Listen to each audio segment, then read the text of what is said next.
Someone you've known for years suddenly seems like a different person.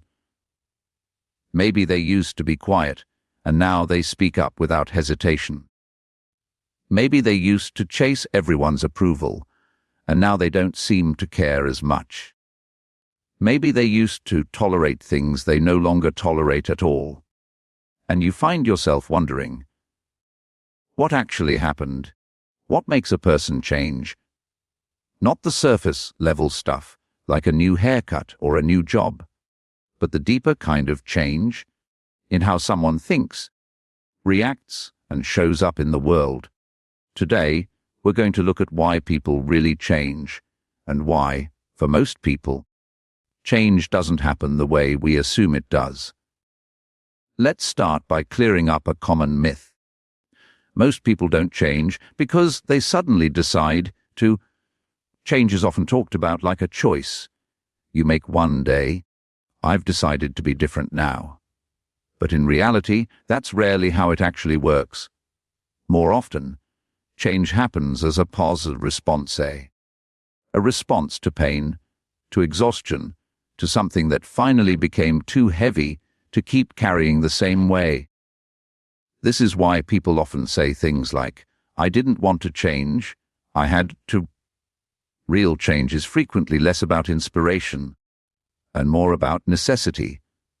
One of the most common triggers for change is something psychologists sometimes refer to as hitting a threshold.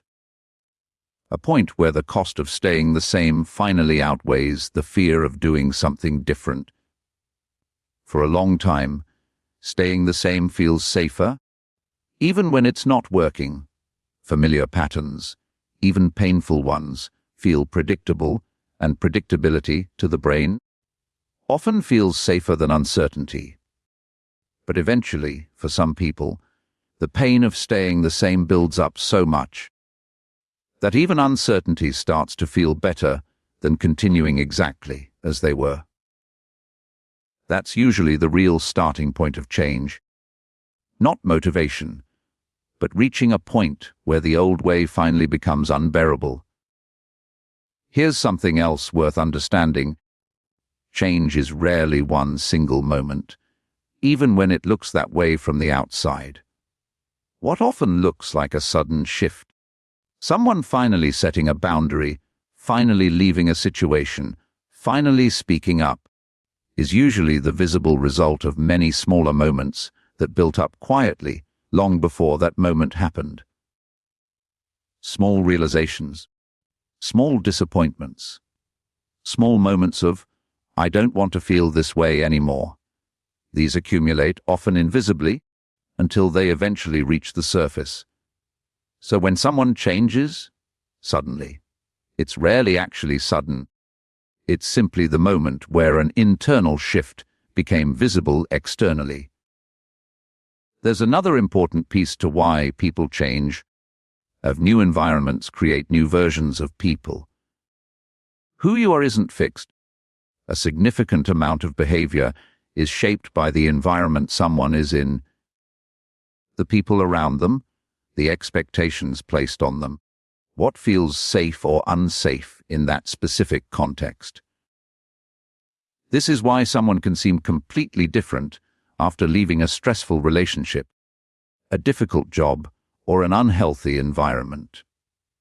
It's not that they became a new person out of nowhere. It's that certain parts of who they already were finally had room to exist. In some ways, change isn't always about becoming someone new.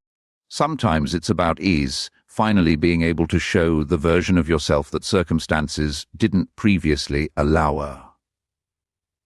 There's also a slower, quieter kind of change worth mentioning, change that happens simply through time and experience. As people go through different life stages, face new challenges, and gain new perspectives, their priorities naturally shift. Something that used to feel important can slowly feel less significant. Something that used to feel impossible can start to feel necessary. This kind of change doesn't usually come from one dramatic event.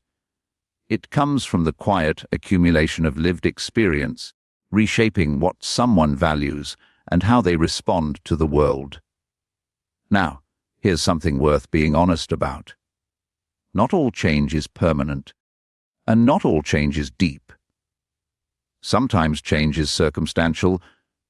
Someone behaves differently in a new environment. But the underlying patterns haven't actually shifted. They've simply been temporarily removed from the situation that triggered them. This is why some people seem to change back, once they're placed in an old, familiar environment again. It's not that the change wasn't real. It's that real, lasting change usually requires more than just a different setting. It often requires actively addressing the patterns underneath, not just avoiding the triggers for them. So, if you're someone who's currently in the middle of changing or trying to, it's worth remembering that meaningful change rarely happens all at once. It happens through small, repeated choices made consistently, even when it's uncomfortable, even when old patterns still pull at you.